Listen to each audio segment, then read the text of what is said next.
da Malaysia Airlines se prepara para um voo noturno para Pequim. Senhor, aperte o cinto, por favor. 227 passageiros estão a bordo. 152 deles são cidadãos chineses. O Malaysian 370 é o voo noturno para casa.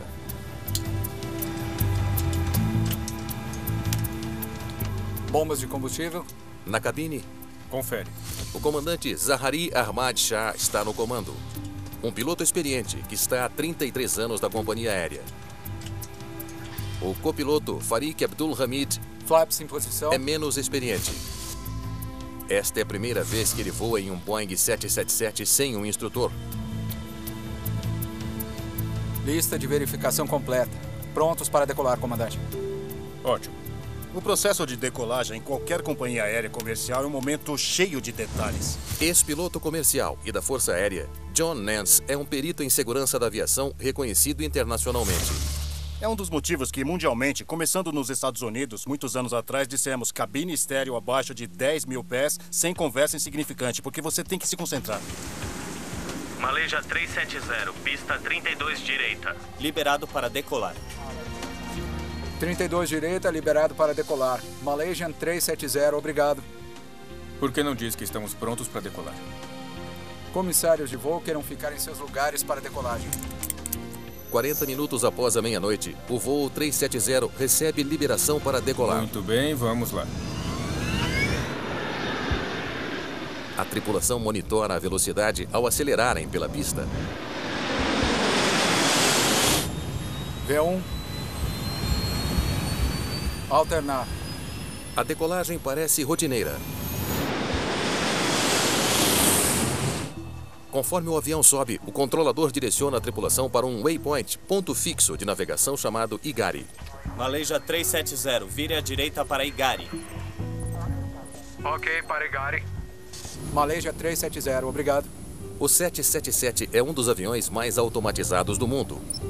A tripulação pode simplesmente inserir a posição do waypoint no computador de voo. Igari inserido. Confirme, por favor. Executar. Pilotar um grande avião feito 777 é gerenciar o avião, porque não há muito mancha envolvido no voo. E sim, muito controle de uma quantidade grande e sofisticada de eletrônicos. A trajetória de voo do Malaysian 370 agora os levará pelo corredor de ar que sobrevoa o nordeste do Golfo da Tailândia, antes de continuar para Pequim. A viagem leva cerca de 6 horas. Malaysia 370. Mantendo o nível 350. 20 minutos após a decolagem, eles atingem a altitude de cruzeiro, 35 mil pés. Quando você coloca um jato enorme na altitude e em piloto automático, já estabilizou, conferiu a lista de controle, é hora de se soltar e relaxar um pouco. A tripulação vai agora monitorar o piloto automático até estarem prontos para pousar. Os controladores em Kuala Lumpur só rastrearão o avião enquanto estiverem em espaço aéreo da Malásia, cerca de mais 20 minutos.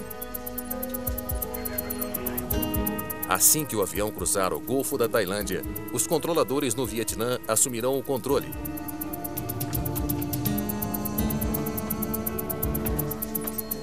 O controlador em Kuala Lumpur faz uma última transmissão a 1h19 da manhã. 370, contato Ho Chi Minh, 120, decimal 9. Boa noite. Boa noite. Malaysian 370. Descobrimos que o que foi dito na cabine de voo do 370 da Malaysia era só rotina, absolutamente padrão. É o que os pilotos das empresas aéreas e controladores de voo dizem uns aos outros. Espera-se que a tripulação contate os controladores do Vietnã em menos de 1 minuto.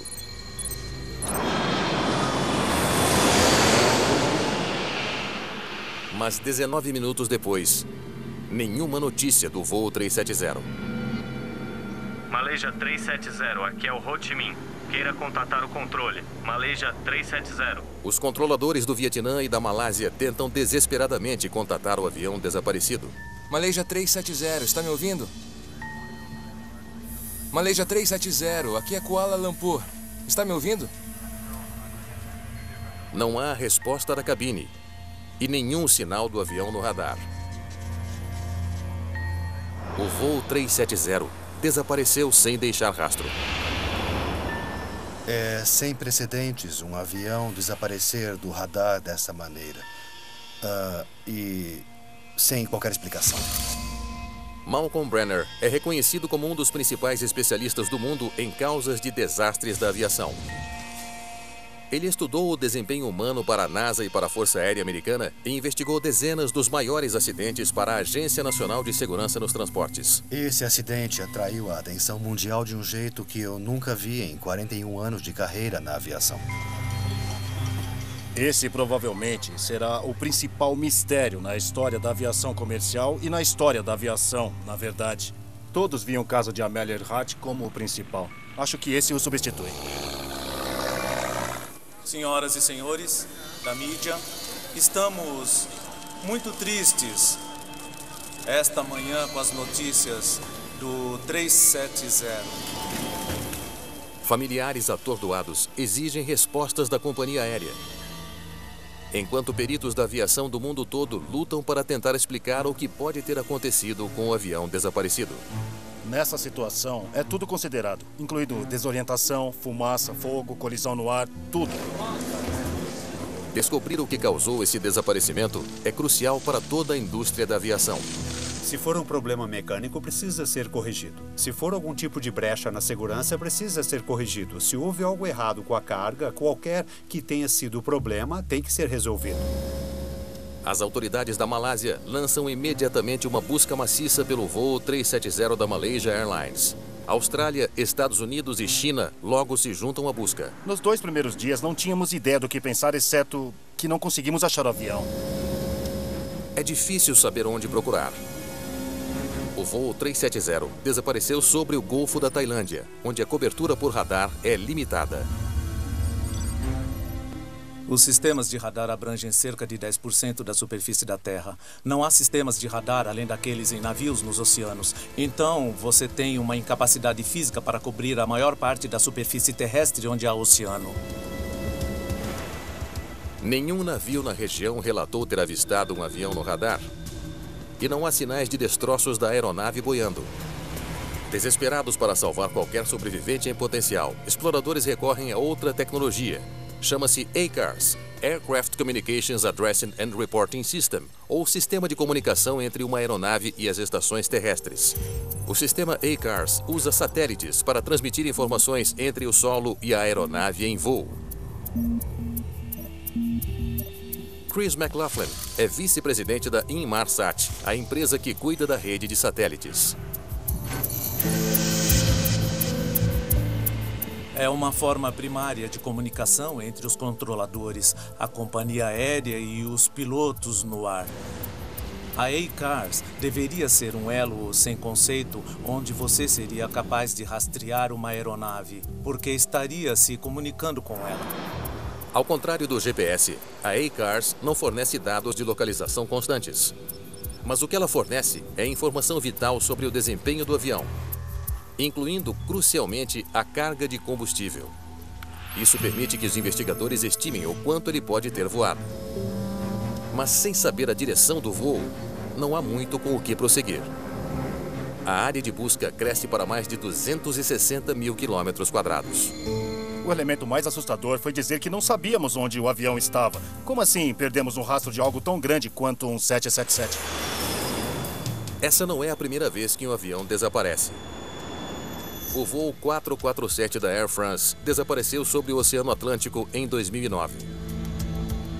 Embora destroços flutuantes tenham sido encontrados dias depois, levou quase 2 anos para achar os destroços submersos. Leopold Sartorius foi um investigador importante durante essa busca. No caso da Malaysian, aparentemente a área de busca é pelo menos 3 a 4 vezes maior que a área de busca original do Air France 447, que, por sua vez, já era enorme. Os investigadores franceses acabaram concluindo que os pilotos do voo 447 da Air France cometeram uma série de erros espantosos que levaram ao acidente. Essa conclusão teria sido impossível sem a recuperação das caixas pretas do avião, que estavam no fundo do mar. O que acho que temos que fazer? Eu não sei, está caindo. Tínhamos muito mais do que os investigadores parecem ter hoje no caso da Malaysian. Mas com o que tínhamos, era muito difícil chegar a conclusões sem obter os registros de voo. Na busca pelo voo 370, não há tempo a perder. Correntes marítimas podem estar movimentando as caixas pretas, ou pior, enterrando-as sob o silt. Uma revisão cuidadosa do manifesto de passageiros pela polícia da Malásia levanta uma questão alarmante. 2 passageiros entraram no avião ilegalmente. Logo no início dos casos, concluímos que passageiros usaram passaportes roubados e que estavam no banco de dados da Interpol como passaportes roubados. De repente, parece possível que o voo 370 não tenha caído. Talvez os sequestradores tenham assumido o controle do avião. Comecei a ter esperanças, pois não parecia que havia destroços na água. Se esse não era só um sequestro, mas uma captura de reféns, e teríamos uma exigência pelos 200 e poucos reféns para serem repatriados, se certas coisas fossem feitas. Essa era a melhor esperança.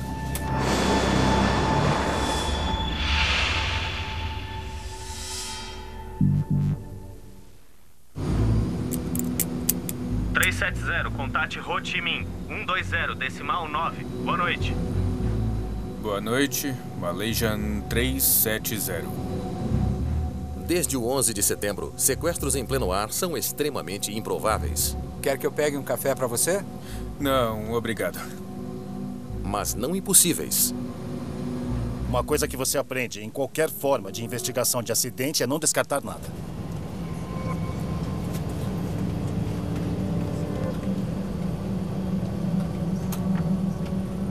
Se o comandante ou o copiloto precisarem usar o banheiro, eles têm de sair da cabine. Tom Fuentes é qualificado para analisar como um sequestro pode se desenrolar. Ele trabalhou 29 anos no FBI. Então, toda segurança no mundo não significa nada quando saem do ambiente controlado da cabine.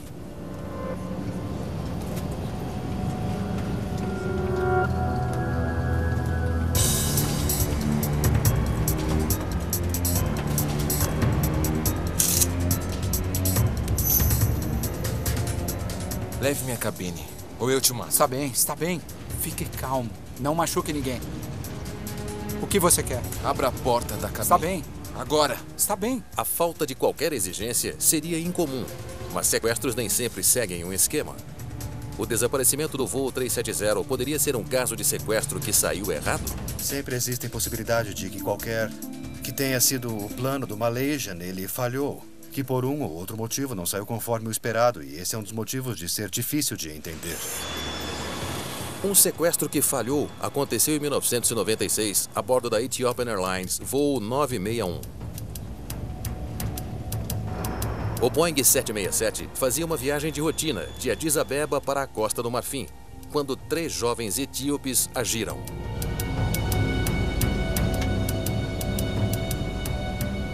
Sai daí! Sai daí! Vou ir para a Austrália.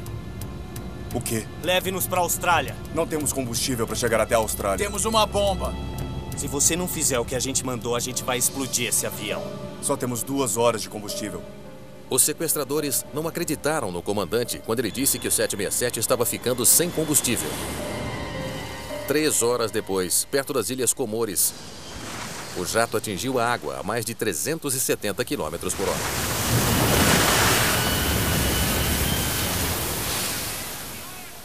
(125 das 175 pessoas a bordo morreram, incluindo todos os sequestradores.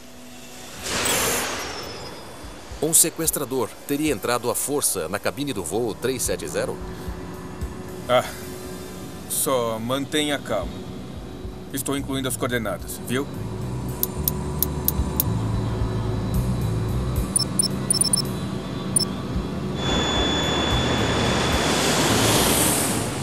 Achei que havia uma possibilidade muito forte de que, se o avião tivesse feito a volta, ele poderia ter caído na floresta da Malásia ou na floresta da Indonésia. Se ele atravessou toda a vegetação até um pântano, que evitaria que o fogo fosse encontrado, seria bem fácil para um avião cair na floresta e não ser encontrado. Agências do mundo todo procuram registros de radar atrás de pistas. E então, em 11 de março... Boa noite, senhoras e senhores. 3 dias depois do desaparecimento, as Forças Armadas da Malásia liberam dados de radar que parecem sustentar a teoria de sequestro. 3 minutos depois da última comunicação por rádio, o voo 370 fez uma curva acentuada e saiu do curso. No momento em que pareceu que havia um traço vago desse avião fazendo uma curva à esquerda, logo após a última comunicação por rádio com o controle de tráfego aéreo, a possibilidade de sequestro parece real. Você faz o que eu mando ou ele morre. Essa possibilidade parece ainda mais provável quando fotos de um voo anterior com o Farik Hamid como copiloto levantam especulações de que ele não costumava manter a cabine protegida. Se você tem uma tripulação que, digamos, seja propensa a violar as regras e deixar alguém ir até lá para ser camarada, podem abrir a porta para qualquer um. Pode ser uma garota bonita, mas essa garota bonita pode também ter um cúmplice e uma arma na bolsa. Eles podiam ter uma arma pequena, de algum tipo, ou fingir ter uma arma. Eles entram lá e, sabe, eles têm o que precisam. Leve o avião para a Austrália. Ou mato vocês!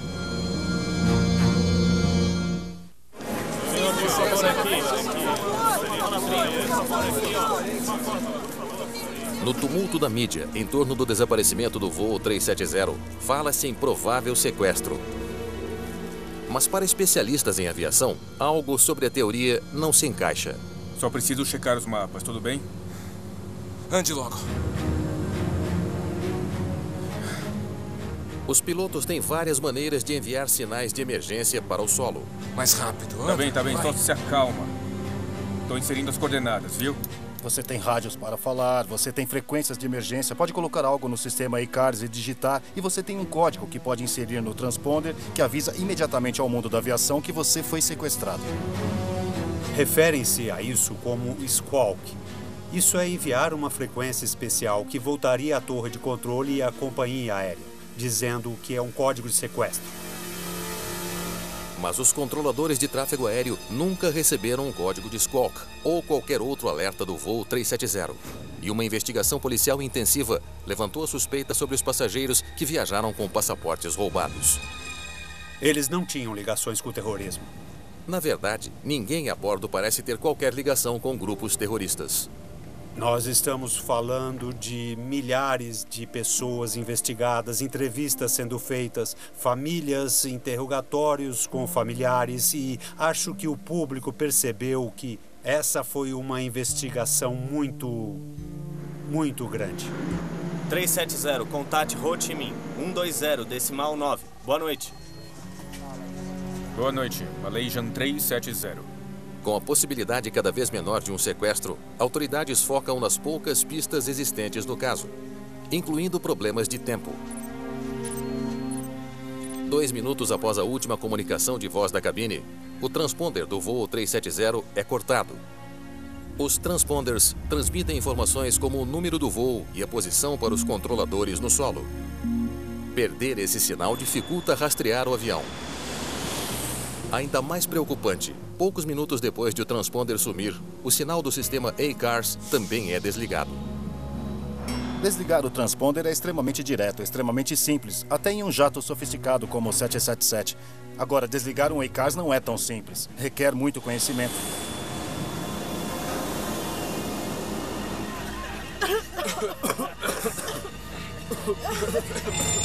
Temos um incêndio a bordo.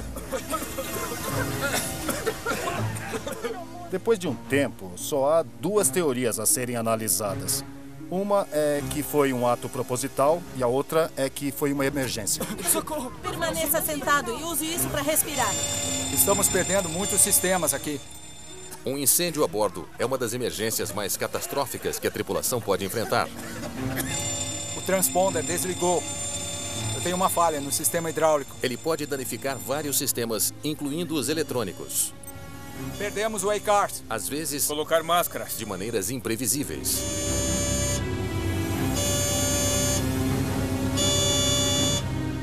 Um Um incêndio assim pode afetar o sistema elétrico e você pode perder alguns recursos.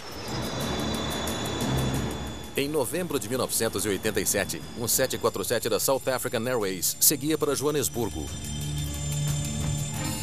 Houve um incêndio no compartimento de carga no piso principal, logo atrás dos passageiros. Quando a tripulação chegou até ele, o fogo estava intenso.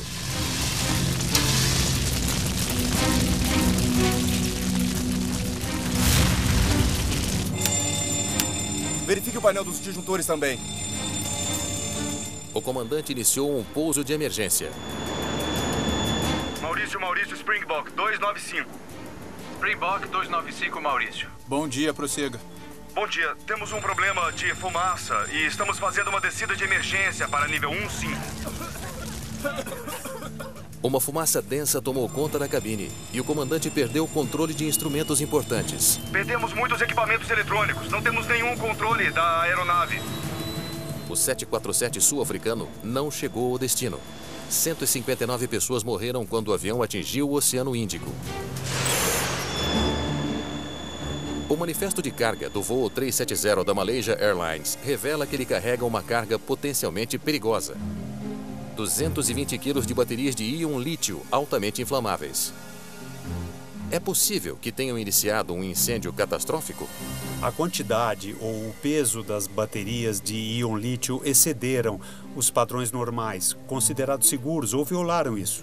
E colocaram demais no avião e depois talvez tenham colocado no compartimento de carga errado, onde o supressor de incêndio não fosse tão robusto como deveria ser. Temos um incêndio a bordo. Mayday, aqui é o Malaysian 370. Temos um incêndio a bordo. Perdemos o A-Cars. Um fogo repentino explicaria a falha dos instrumentos na cabine e a curva brusca à esquerda. Acho que deveríamos fazer a volta. Voltar para o aeroporto. Está bem. Virar à esquerda, curso 240. Talvez a tripulação tenha mudado de curso para se preparar para um pouso de emergência.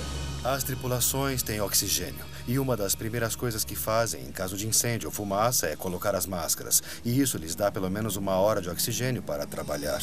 Então existe essa possibilidade. Mas a teoria de incêndio tem uma falha grande. O problema principal com o cenário de incêndio, pouco provável, é que não houve chamado no rádio. O alarme de incêndio no compartimento de carga deveria ter soado antes de o fogo se espalhar. A primeira coisa que vou fazer é colocar a máscara de oxigênio, me certificar de que o meu colega coloque também a máscara de oxigênio. Vamos declarar emergência, daremos volta no avião imediatamente e procuraremos o aeroporto mais próximo. Há outro motivo para duvidar de incêndio no voo 370. Em Londres, um pequeno grupo de engenheiros da Inmarsat fez uma descoberta assustadora. A equipe começou a procurar no domingo e inicialmente achou algo que não podia acreditar. O que descobriram lança uma nova luz preocupante nos eventos misteriosos a bordo do voo 370. Os técnicos da Inmarsat fizeram uma descoberta impressionante.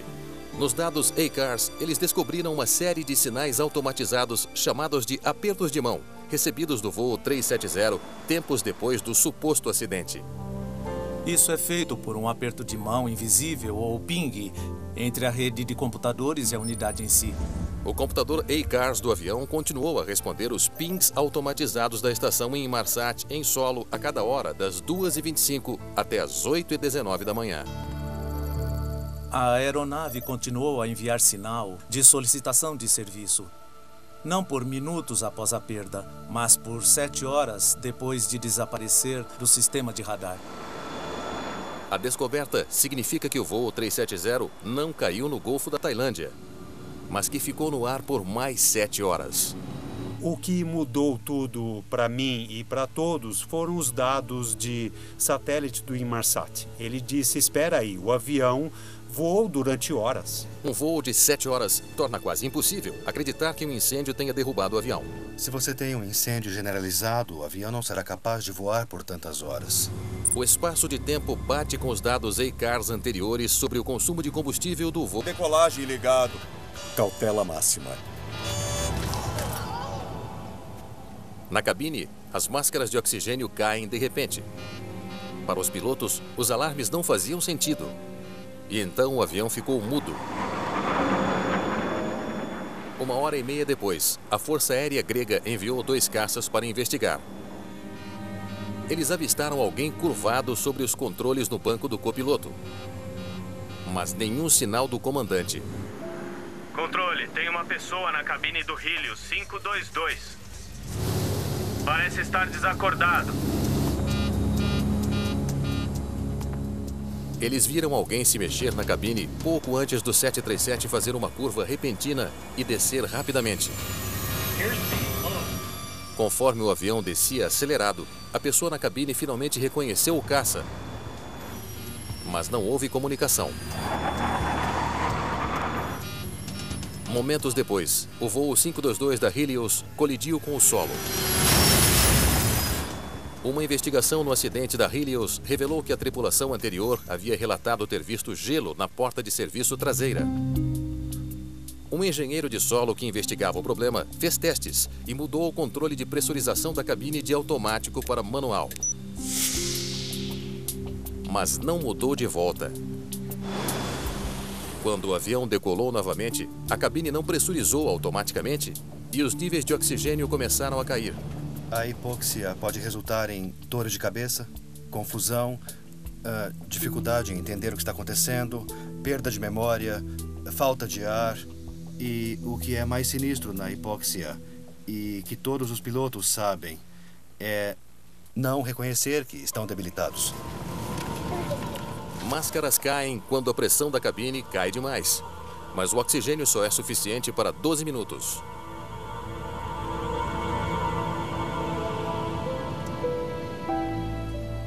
Privados lentamente do oxigênio, os passageiros e a tripulação acabaram adormecendo. Todos no avião estavam inconscientes, com exceção... Um relatório do Conselho Australiano de Segurança no Transporte ajuda a reduzir a área de busca com a descoberta de que o curso em linha reta nas horas finais é compatível com um evento de hipóxia a bordo. Mas há alguns detalhes preocupantes que sugerem que algo estava muito errado a bordo do voo 370. Já volto. Tudo bem, obrigado. Bem antes, a hipóxia poderia já ter começado. A hipóxia e a confusão mental não são compatíveis com curvas feitas que não foram programadas no computador. E nem num sonho mais maluco. Uma análise cuidadosa das evidências revelou que o voo 370 fez 3 curvas por 1h30 depois do último chamado pelo rádio. Primeiro, uma curva para a esquerda. Depois, mais 2, levando o avião para o oeste. E depois para o sul em direção à Antártica. Para Malcolm Brenner, essas curvas sugerem que alguém na cabine deliberadamente tirou o avião do curso. É concebível que um piloto pudesse despressurizar o avião deliberadamente, que, como parte de um esforço para sequestrar o avião ou assumir o controle por algum propósito, seria possível, de dentro da cabine, desligar a pressurização e produzir um evento do tipo do Helios. A grande questão agora é: quem fez as curvas misteriosas? E por quê? 370, contate Ho Chi Minh, 120, decimal 9. Boa noite. Boa noite, Malaysian 370. Os investigadores tentam explicar uma série de curvas misteriosas feitas pelo voo 370 depois da última chamada por rádio. Que estranho. O transponder desligou. Mais alguma coisa afetada? Peraí. Agora o EICARS também. Você sempre tem que ter a mente aberta. Falhas catastróficas podem acontecer, você deve considerar isso. Se vários sistemas de voo falharam ao mesmo tempo, é possível que o problema possa ter confundido os pilotos. Essa porcaria ainda não voltou a funcionar. Vou tentar reiniciar. Espera. Me deixa dar uma olhada.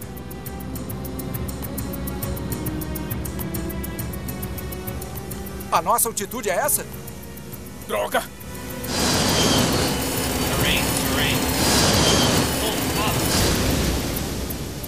Mas considerando todos os fatos do voo 370, esse cenário não se sustenta. O 777 é projetado para ter múltiplos suportes de segurança, tornando extremamente improvável que tantos sistemas possam ter falhado, colocando o voo em perigo. A ordem é deixar esses aviões fazerem a maior parte do serviço, certificando-se de que tudo tenha suporte, incluindo o suporte. Falhas múltiplas também são difíceis de se sustentar, levando-se em conta o fato de que o avião continuou a voar por mais 7 horas. Parece não se encaixar com as evidências que temos conhecimento do voo. Para investigadores como Brenner, as evidências tornam difícil ignorar uma possibilidade rara e aterrorizante: que o voo 370 tenha sido derrubado por um ato humano deliberado. 2 sistemas diferentes apagaram, quase na mesma hora, o transponder e o ACARS. O único propósito desses sistemas é de se comunicar com o solo. E não há uma ligação elétrica óbvia que justifique os 2 se desligarem, senão por um envolvimento humano. Tudo acontece por um ato deliberado de alguém por algum motivo. Se o voo 370 da Malaysia foi derrubado de propósito, não seria a primeira vez para uma empresa aérea comercial. Há 6 acidentes nos últimos 40 anos, no mundo todo, que têm a aparência de um ato deliberado. Em vários casos, eles parecem ser impulsivos, mas em 2 casos, parece que os pilotos, embora tivessem problemas psicológicos, teriam planejado cuidadosamente e quiseram deliberadamente esconder o fato de que o que iriam fazer era um crime. Essa foi a descoberta controversa de uma equipe de investigadores americanos após o trágico acidente do voo 185 da SealCare. Serviremos o almoço em breve. Em 19 de dezembro de 1997, o Boeing 737 voava de Jakarta para Singapura.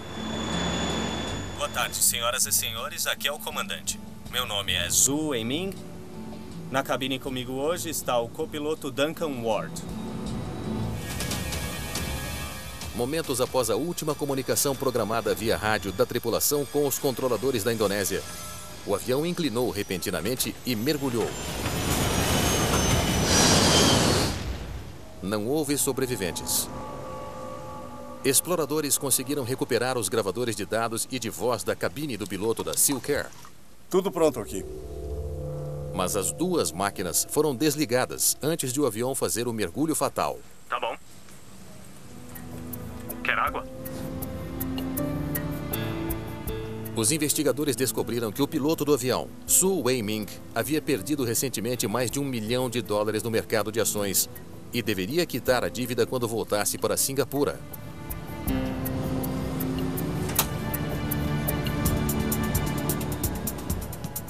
Embora os investigadores da Indonésia discordassem, os investigadores americanos acreditam que o comandante da SealCare provavelmente desligou os gravadores de voo e mergulhou o avião, matando 97 passageiros e 7 tripulantes. Malaysia 370, mantendo o nível 350. Alguns especialistas acreditam que o voo 370 também foi derrubado de propósito. Na minha mente, alguém fez isso. E foi um piloto. Se foi um dos indivíduos encarregados de manter o avião seguro ou se foi alguém mais, isso não sabemos. Voando a 35 mil pés. Pode pegar um café para mim enquanto termino de checar isso aqui? Sim, comandante. O comandante do Malaysia 370 pode ter achado uma desculpa para tirar o copiloto da cabine. Já volto. Muito obrigado. O comandante do voo tem autoridade. Ele é o piloto no comando do voo. Ele pode direcionar o copiloto para voltar para a cabine por vários motivos, enquanto o copiloto não pode. Então, dentre os 2, o comandante teria mais atenção.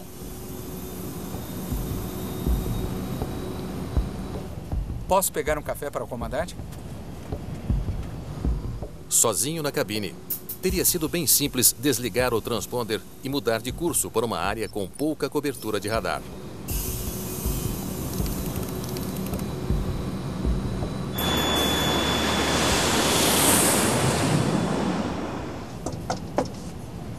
Ei, abra a porta.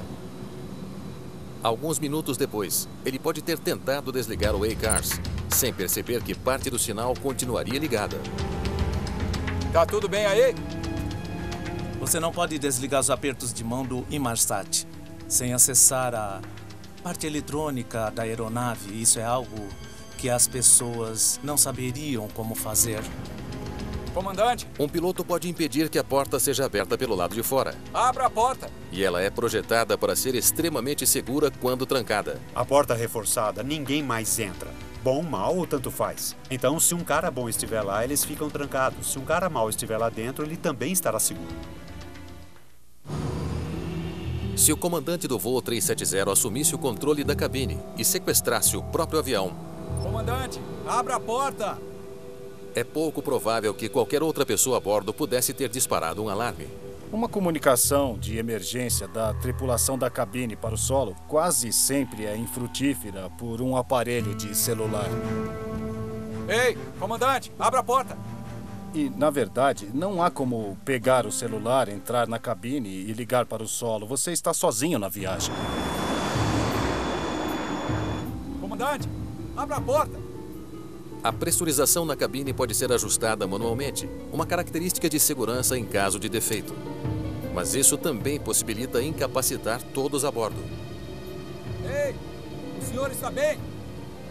Essa é uma possibilidade, neutralizar o outro membro da equipe ou os outros membros. Comandante!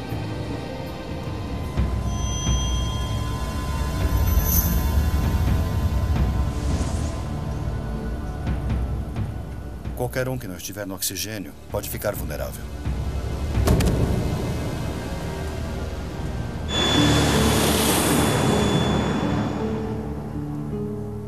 Os passageiros que conseguiram colocar a máscara teriam ficado sem oxigênio cerca de 12 minutos depois.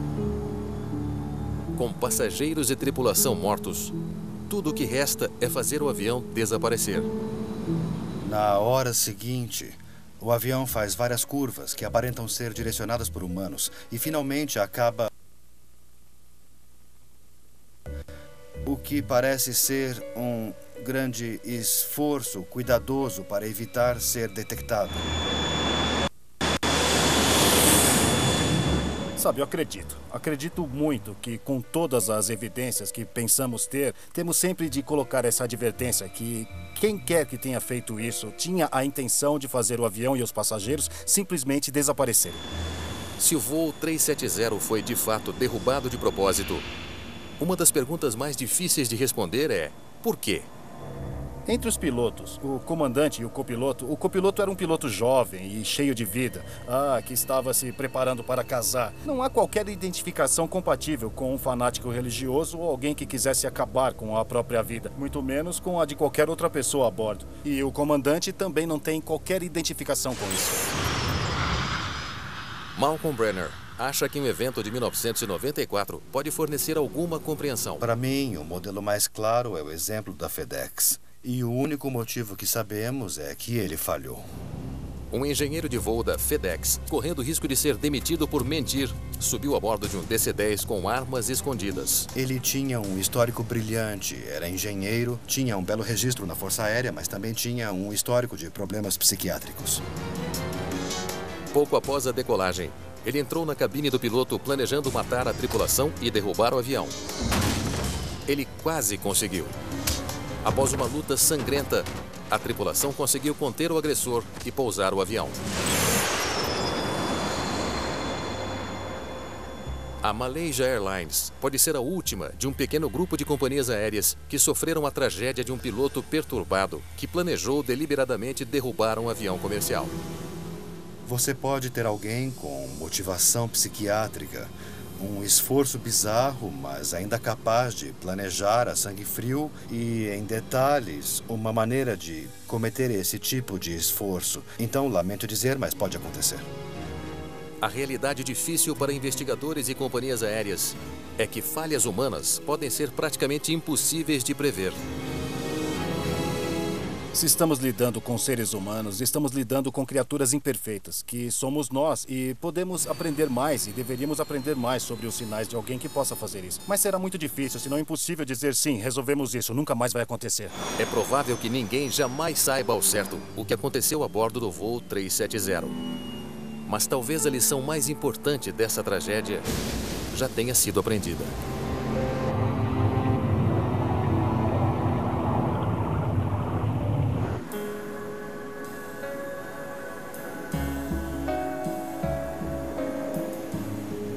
A lição que se tira do episódio é que temos de saber onde todos esses aviões estão o tempo todo. E isso é bem simples e bem barato. É só prender um GPS em um dos transmissores, que na maioria dos casos já está lá, e programá-lo para enviar a posição a cada 5 ou 10 minutos.